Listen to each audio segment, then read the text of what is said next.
येणेरे सरकारी दवाखान्यात पेशंटवर हल्ला. घटना दडपण्याचा प्रयत्न फेल. 8 दिवसांनी तिघांवर गुन्हा दाखल. येणेरे सरकारी दवाखान्यात 25 डिसेंबर रोजी घडलेल्या धक्कादायक घटनेने पुन्हा एकदा आरोग्य व्यवस्थेतील सुरक्षेचा प्रश्न उपस्थित केला आहे. दवाखान्यात दाखल झालेल्या रुग्ण संजय नवले यांच्यावर येथील डॉक्टर तरुणीने स्वतःचे नातेवाईक बोलावून मारहाण केल्याचा आरोप आहे. हल्ल्यात संजय नवले गंभीर जखमी झाले होते.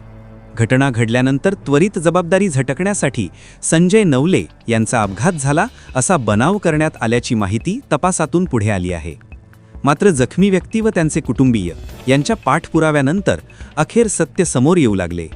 तब्बल 8 दिवसांनी जुन्नर पोलिसांनी या प्रकरणात 3 आरोपींवर गुन्हा दाखल केला आहे. आरोपींची नावे अशी: अजित चंद्रकांत ढोले, ओंकार विवेक ढोले, विनोद बबन देवकर, सर्व राहा येणेरे. या तिघांवर IPC कलम 325, 323, 304 अंतर्गत गुन्ह्याची नोंद करण्यात आली आहे.